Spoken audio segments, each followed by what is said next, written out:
How do you respond when your wife says sleeping with her ex on your anniversary isn't a big deal? What do you do when friends laugh at your pain and strangers record your humiliation? Can quiet preparation and lawful boundaries restore dignity when love collapses in public? Before we dive deeper into this story, I have one small request. Please subscribe, drop a like, comment, and hit that hype button to boost this channel so more people can discover these incredible stories. My name is Anselm Vale, and I tell this calmly because anger helps no one.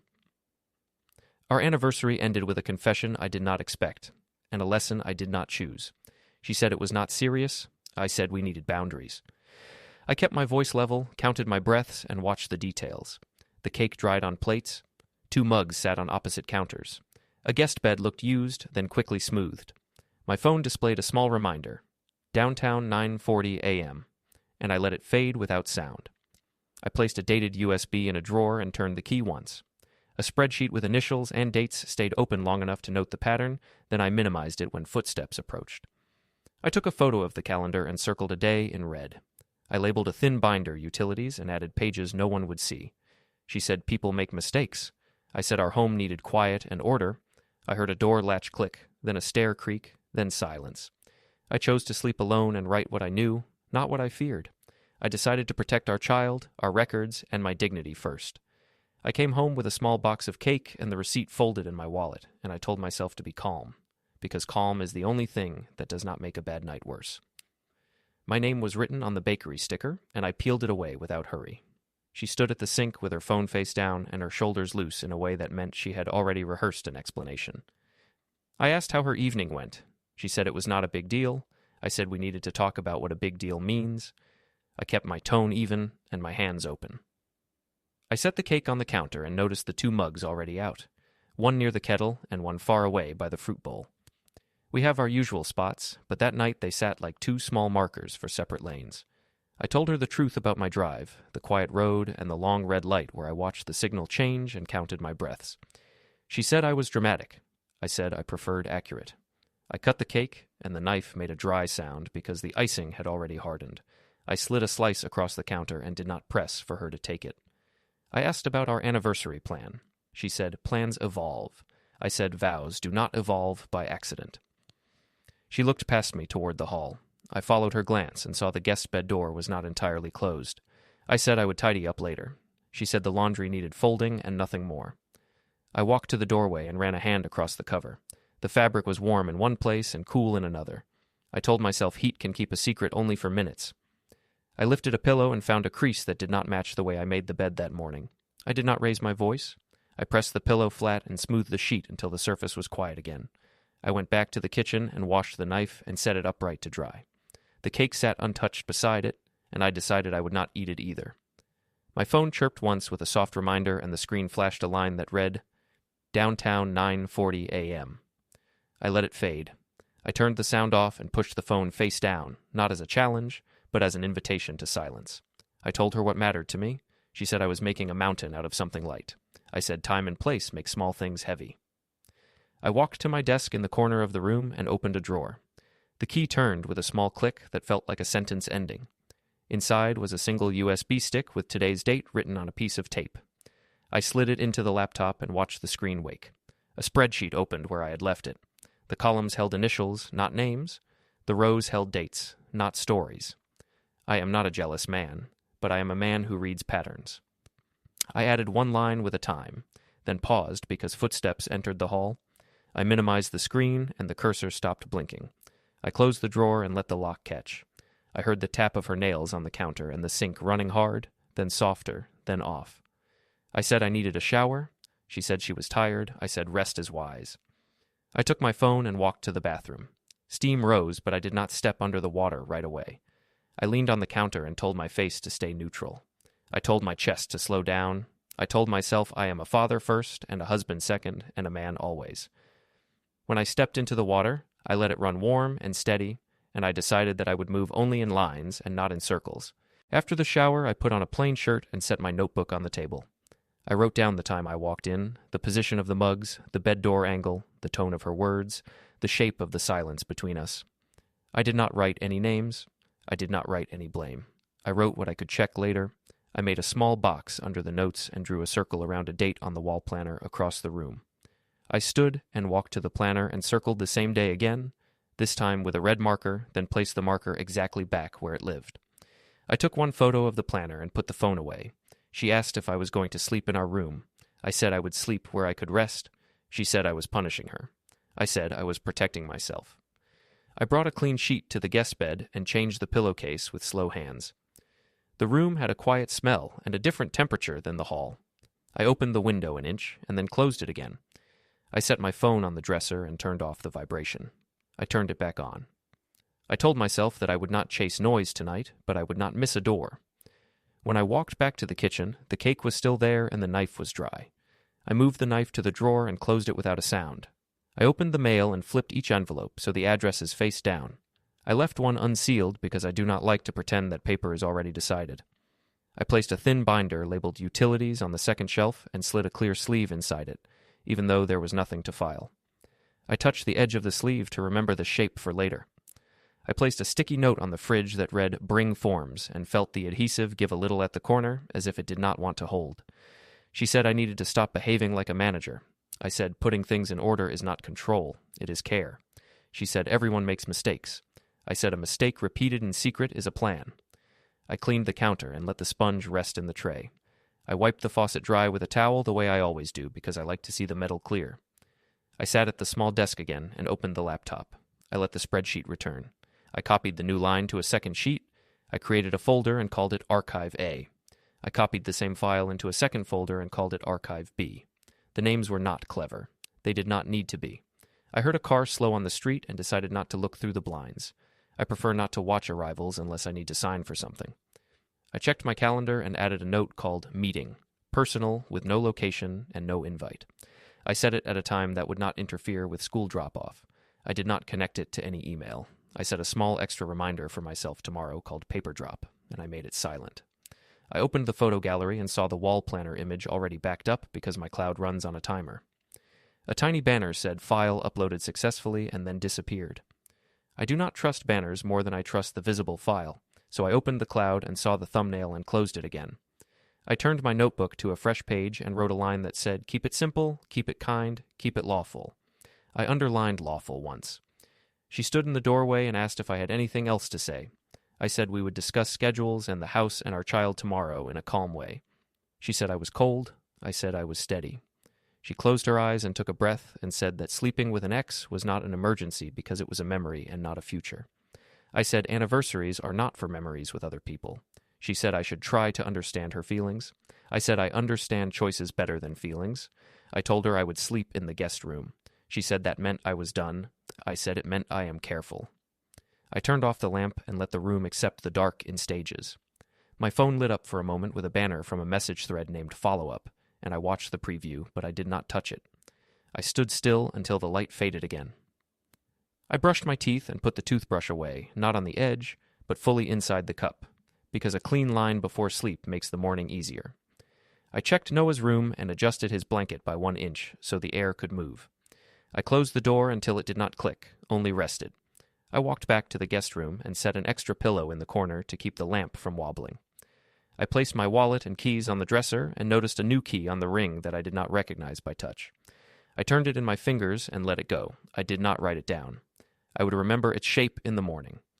I stretched my hands and rolled my shoulders and leaned against the wall for a count of 10. I told myself tomorrow will be lists and times and a talk about practical things.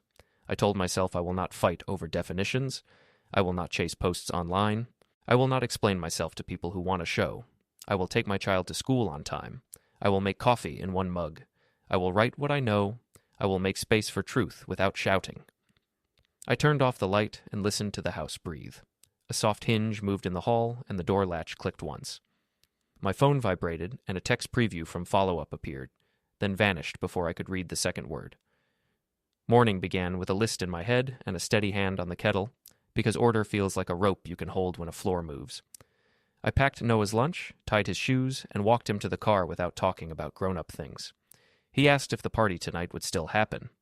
I said the plan was simple. I said we would visit some friends after school, then head home early. He nodded and watched birds on the line. At the school curb, he waved, and I waited until he was through the door. I drove to work with the radio off and the window open just a little for air. At the first light, I thought about the mugs from last night and the warm place on the guest bed. I told myself to focus on time stamps and tasks. I told myself to keep work clean because paychecks do not care about drama. The open plan office had the hum of screens and the clack of keys and the talk that pretends to be about reports. I logged in, checked the shipping board, and answered 2 messages about a late pallet. Someone 2 rows over chuckled at a phone, then went quiet when I looked up. I did not ask. I opened my notes, checked inventory, and kept the rhythm that keeps the day in shape. Around 9:30, I created 2 folders on my desktop and called them Archive A and Archive B. I did not fill them with much. I only placed a copy of the simple spreadsheet with initials and dates. The naming was plain on purpose. I took a breath, then set a calendar note that read Meeting, Personal at downtown 1:50 p.m., no location, no invite. I set the alert to silent and closed the window. My phone lit up with private, and I let it ring out. I wrote the time on a small sticky note and slid it under my keyboard. A new message appeared from facilities about printer use. I walked to the shared machine to get a label sheet I had sent earlier, and the printer spooled a blank page first, like a cough. I let it sit and took my label sheet without comment. On the way back, 2 coworkers lowered a phone and tried to show interest in a graph. I nodded at the graph and returned to my desk. I answered a call from a driver who needed a doc code and gave it calmly. My shift manager, Dimitri, walked by and tapped the edge of my cubicle. He asked for a quick word later in a quiet tone that sounded like care, not threat. I said I would be available when he was ready, or he said he would message me a time. I thanked him for the heads up and returned to the manifest. By late morning, the open chat filled with a link to a rooftop photo from last night. I saw Lena's sleeve and Iris's raised glass and a caption about men who take anniversaries too seriously. I did not react. I clicked nothing. I took a screenshot from my own archive and closed the chat. I adjusted a shipment route and cleared a discrepancy. I ate at my desk and read a logistics bulletin that had nothing to do with home or marriage or faces. Later, HR pinged me with a neutral request to stop by for a check-in. The note said it would be brief. I replied that I could come at noon. The reply agreed. I took my notebook, kept my phone on silent, and walked down the hall. The HR room was cool and smelled like paper. Mira, the associate, asked if I was doing okay and said there had been some public posts that might relate to me, and she wanted to make sure my work environment stayed safe. I said I appreciated the concern. I said I did not want to discuss my household, but I would report any harassment. She asked if any coworkers had crossed a line. I said none had, and I wanted to keep it that way. She said to let her know if anything changed. I said I would. The meeting lasted 8 minutes by my watch. When I stood, she said her door was open. I thanked her and left. Back at my desk, Dimitri messaged that he was free for that quick word. We stepped into the small conference nook. He said he had noticed some tension in the room and wanted to be sure I had what I needed. I said I was fine and on schedule. He said to stay focused on tasks, not chatter. I said that was my plan. He said to go home early if I needed. I said I preferred to complete my shift. He nodded and returned to the floor. I logged the time of the talk and returned to my tasks. At 1:20, I set my status to out for lunch and drove to a nearby supermarket to pick up a few basic things for tonight, because I decided that normal acts can keep a house from tipping. The supermarket was bright and loud in the way that hides whispers. I chose milk, bread, apples, and a small bag of rice for later. In the aisle near the condiments, I saw a woman I recognized from one of Iris's posts. She looked at me, then at her phone, then away. I felt my heartbeat rise and then settle like a weight finding its shelf. I kept moving. At the canned goods, a man in a work jacket watched me and then turned his cart, like he did not want to be near a story. I checked the time and reminded myself of the calendar note at 1:50 p.m. I would not be late for my own plans. At the checkout, the cashier was young and quick. She bagged in neat pairs, which I appreciated. Her phone set below the counter lit up with a group chat, and I saw my last name in a preview beside a small, laughing face. She glanced at me with a mouth that did not know how to be neutral. I counted the items and paid without comment. I took the receipt and, with my pen, wrote the time in the corner and the words checkout ping. I thanked her. She nodded too fast. The bag boy held the door a second longer than needed, as if unsure of his line in this scene. My phone vibrated with another private call and then stopped. I placed the bags in the trunk and sat for a moment with the engine off. I told myself to breathe in for 4 and out for 6. I told myself to go back, finish work, and keep the evening simple for Noah. I told myself to ignore any rooftop invitations and messages and to focus on logistics and home. I started the car. Another notification slid across my lock screen. A new story tag from Iris sat there with a poll about whether a husband can own a knight. I did not open it. I turned off the screen and looked at the clock. I would make the 1:50 p.m. note with time to spare. I checked the lane and eased into traffic. As I waited at the exit, my phone buzzed again on the passenger seat. The preview showed a group name I recognized from the community hall events, and my first name sat in the middle like a hinge. The rooftop bar had a rail of glass and a wind that pushed voices into little bursts, and I told myself to stay steady and let the night pass like weather. Iris had sent the invite as if nothing were wrong, and Lena had said we should show up to show we were normal. I decided to go, not to win a point, but to see what people chose to believe when a crowd handed them easy lines. We rode the elevator with 3 strangers who smelled of cologne and bright plans. Lena looked at her reflection in the chrome and fixed a strand of hair. I looked at the floor numbers and watched them blink in a slow climb. On the roof, lights ran like a string along the parapet. Music worked against the city noise. People gave quick hugs, then longer looks. I kept my hands warm by holding a paper cup. I stood where I could see the doors and the stairs, because entrances and exits tell their own story. Iris waved from a cluster near the heaters and said we had to say hello to everyone. I said we would make the rounds and leave early. She said leaving early would be rude. I said leaving early would be wise. She pulled Lena into a circle of bright phones, and I took a place at the edge. Someone asked if anniversaries still mattered. Someone else said they mattered if gifts were big enough. The talk jumped from trip photos to jokes about open hearts. When my name came up, I let it pass. When the word jealousy came up, I let it pass too. I looked at the sky just to rest my eyes. I could not see stars. I could see drones. A server walked by with a tray of skewers, and I stepped aside so he would not have to drift around me. He said I looked tired. I said I was fine. He nodded and kept moving. Iris lifted her phone and lined up a shot of Lena and 2 friends against the skyline. She told them to lift their glasses. She said she wanted a caption about freedom. I held my cup lower and made my face neutral. A man in a denim jacket, someone I had seen once at a community event, leaned toward me and asked if I was okay with all this. I said I preferred calm. He said people were talking. I said people always talk. He said not like this.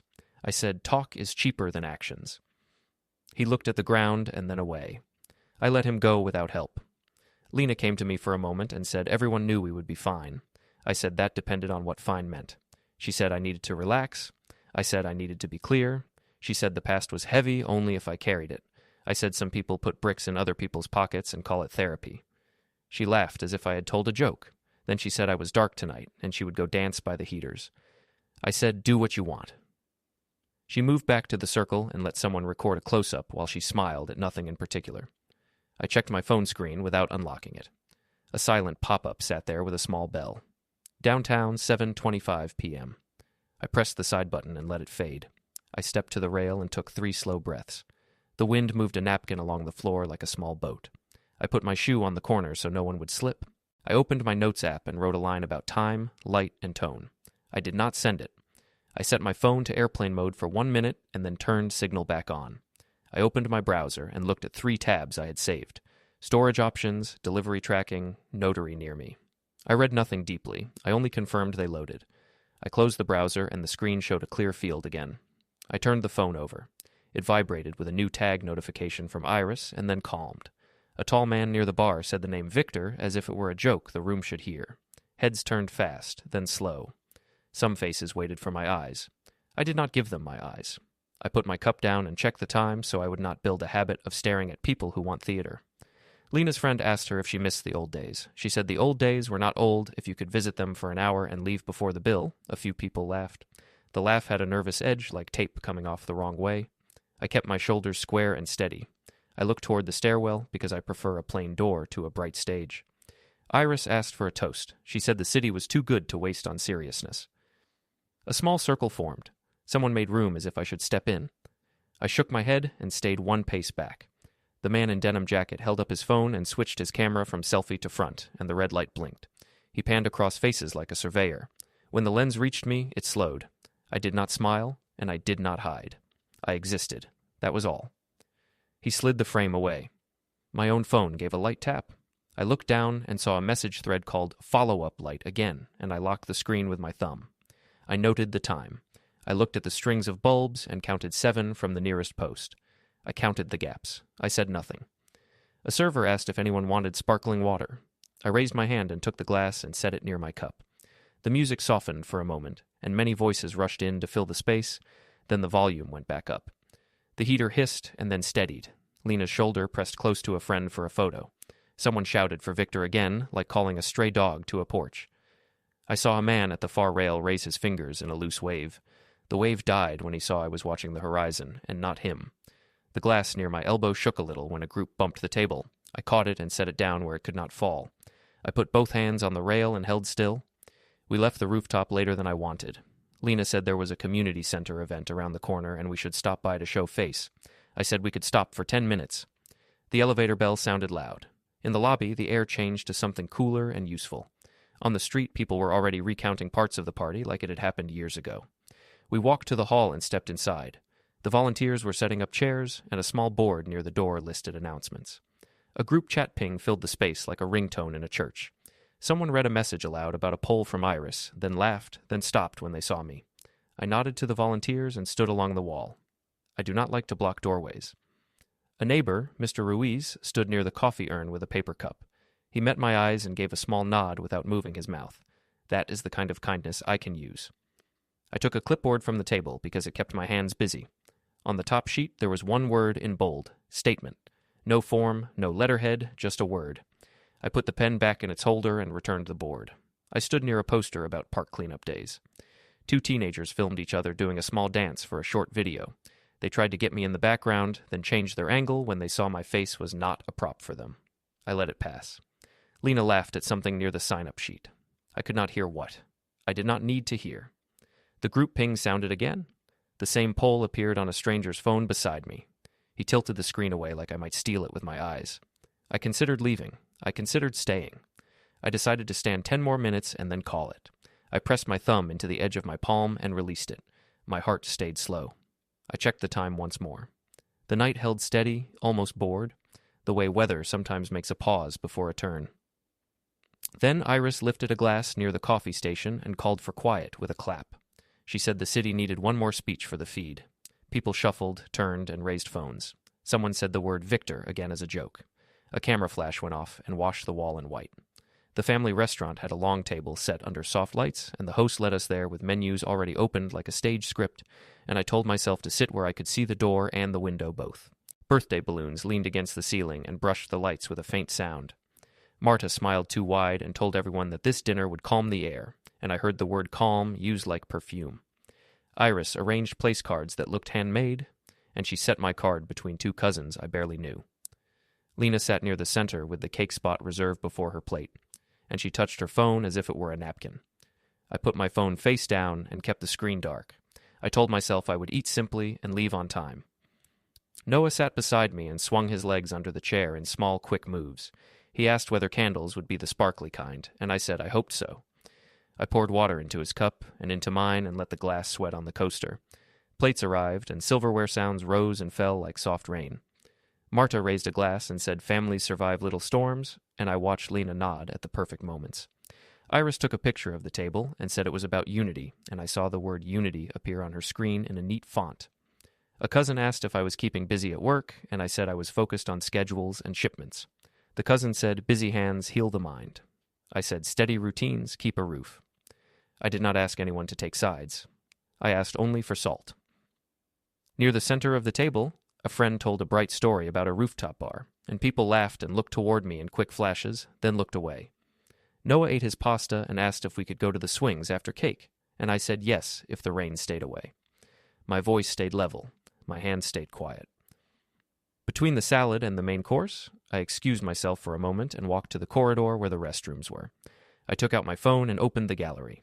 I checked that the photo of the wall planner with the red circle date still sat in the album. It did. I opened the calendar and saw a small entry read, Downtown, 11:05 a.m. for a day later in the week. I let it sit there without alarm. I closed the phone and slipped it back into my pocket. On the way back to the table, I passed a mirror and told my face to be kind because children read faces faster than words. I sat down and shifted Noah's cup away from the table edge. Lena leaned toward Iris and said something I did not catch, and both of them laughed in low voices that stayed inside the circle of their shoulders. When the main course arrived, Marta asked if we could speak about forgiveness as a family, because she did not like cold air between rooms. I said boundaries make air easier to breathe. She said I had turned cold. I said I had turned careful. Iris said men make drama out of one mistake. I said patterns tell their own story. A cousin tried to change the topic to weekend markets, and I thanked him with a nod because redirects can save dinners. I ate slowly and finished every bite because steady food steadies thought. When the cake came, the sparkler candles did show, and Noah clapped, and I clapped for him. Iris recorded the singing. She held the phone in one hand and pointed at me with the other when the word family came up in the song, and I held my breath and let it out. After cake, I paid my share at the register and told the host we were leaving for the park. The host wished us a peaceful night in a voice that sounded like he meant it. Outside, the air felt new, like it had not been used by other people yet. Noah ran ahead to the swings, and I followed with a steady walk. The park lights hummed, and the swing chains squeaked in a slow rhythm. Noah asked if we would still go to the beach this summer. I said we would see what the calendar allowed. He asked if the other man liked beaches. I felt the question land like a small stone in a quiet bowl. I said grown-up choices were not beach trips, and I said we would keep our days simple and safe. He asked why Mommy talked to the other man if anniversaries meant love. I said love needs rules, and some people forget rules. He kicked his feet harder and climbed higher. I stood close enough to catch if needed, but not so close as to crowd joy. 2 teens filmed near the slide and tried to angle us into their video. Then they changed their angle when they saw my face and decided to be kind to a stranger. I checked the time and saw we could stop by the school to practice pickup timing because routines calm children and adults both. We walked to the car. Noah asked if I was mad at Mommy. I said I was sad and steady, and I said my job was to keep him safe and keep our home in order. He nodded like he was storing a new word in a safe place. In the car, I kept the radio off. We counted streetlights to keep the ride smooth. At the school, the parking lot was almost empty. A few parents stood by the gate, speaking in low voices about homework week. I set Noah on the curb and showed him where I wait and where I pull up and how to look for me without running. He liked the line made by the painted arrows. He walked it from start to finish and back again, as if it were a game that could slow time. A message from Clara slid onto my screen when I checked the clock, and it said she was here if we needed quiet company, and I felt the relief of having one person who did not want a story around my pain.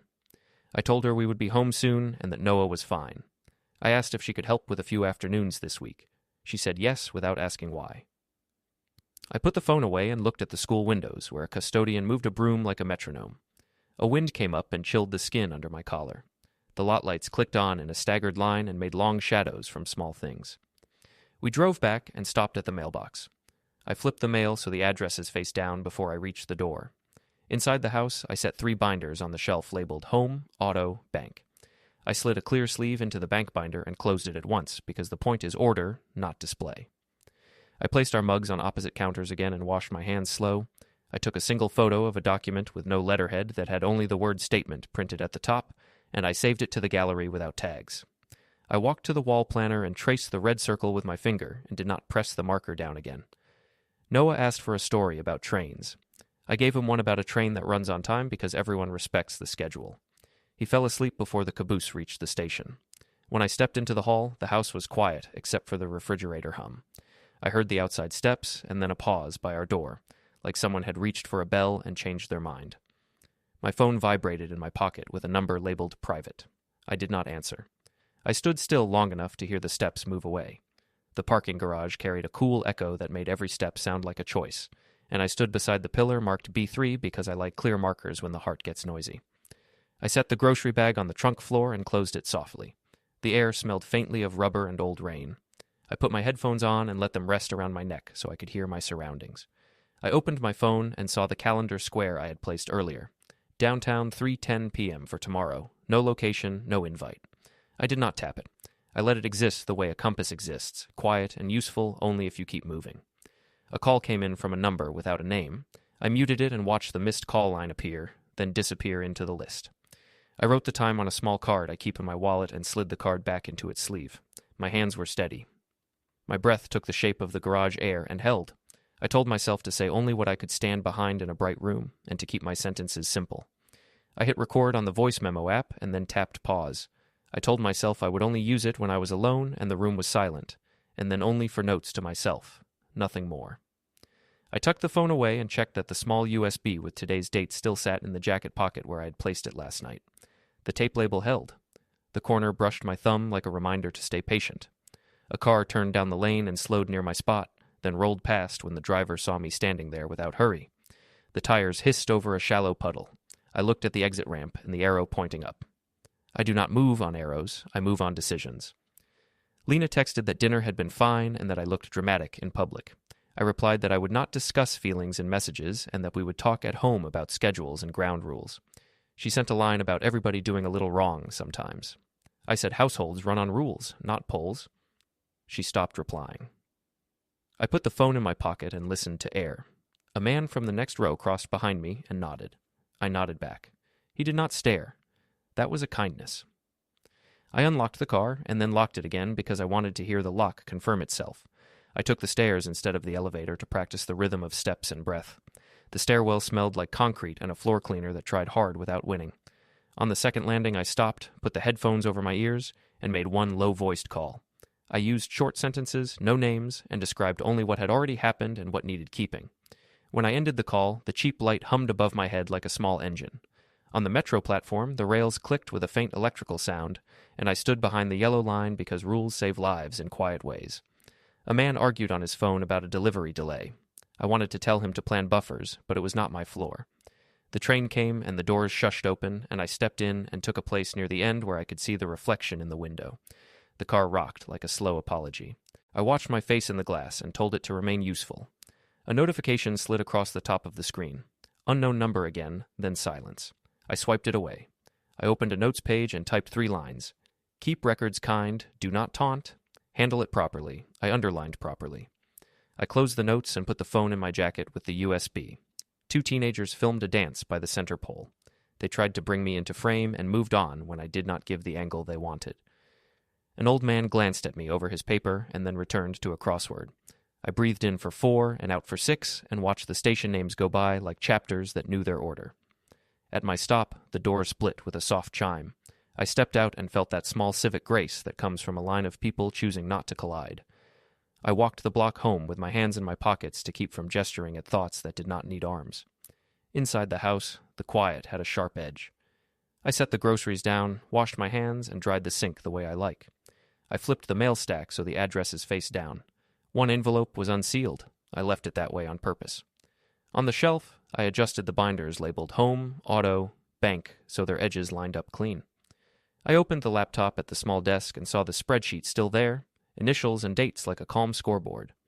I copied the file to Archive A and then to Archive B, checked the timestamps, and closed both windows. I minimized the screen when I heard footsteps in the hall, not because I was hiding, but because I prefer to keep records private until context protects them from misunderstanding.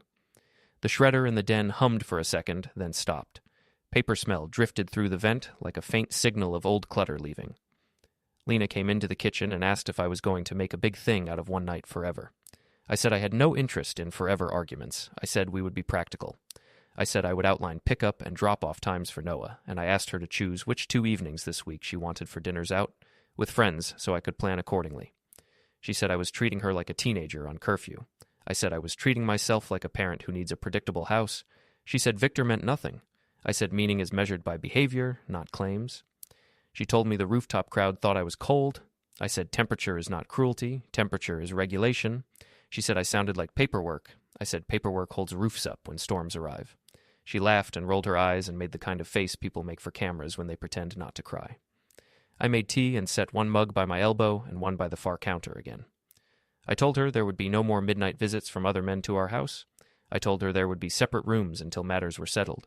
I told her any public posts about me would be treated as public statements with consequences. I did not raise my voice. I did not list threats. I listed facts. She asked what consequences meant. I said consequences meant I would handle matters properly.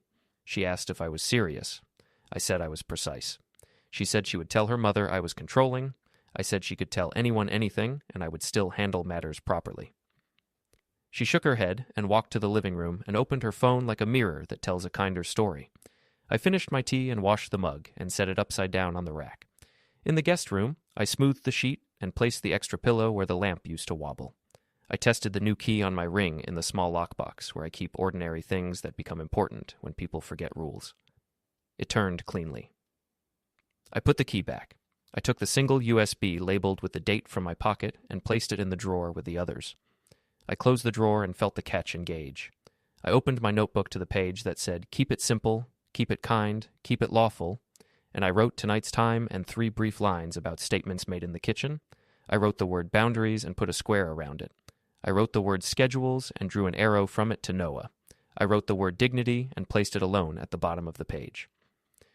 When I returned to the hall, Lena stood by the front door like she was posing for a picture no one would take. She asked if I understood that people sometimes need room to make mistakes. I said people also need room to feel safe in the place they sleep. She asked if I was going to punish her. I said punishment was not my language. I said order was my language. I said I would handle it properly. The elevator bell from the building's lift sounded through the wall, clear and metallic, as if to mark the sentence. My phone buzzed. Dimitri's message lit the screen. Need a quick word, first thing. The courthouse plaza felt like open weather, and I stood by the stone steps with my hands still. I had arranged the morning, so Noah was with Clara, and I had left home without speeches. The hour bell marked 10, and the plaza filled with ordinary footsteps. Lena arrived with Iris a pace behind, and phones rose like small flags. I did not look at the lenses. An authorized server approached, verified names, and performed service of a divorce petition with temporary financial and possession orders. I received my copy. She received hers. A clerk's voice read numbers for another case, and the plaza kept moving. Lena said I was cruel. I said I was following process. Iris lifted her camera, then lowered it when faces turned. Victor lingered at the edge and studied the fountain like it had answers. The server confirmed completion, I acknowledged. The language was plain, the moment exact. Temporary orders took effect as written, and the space between us became measured and real. I stood one step back, as required, and let silence carry what words never fix. The bell tolled the quarter hour. Don't forget to hit like, subscribe, and turn on the bell so you don't miss the next story. Write in the comments from which city you are watching.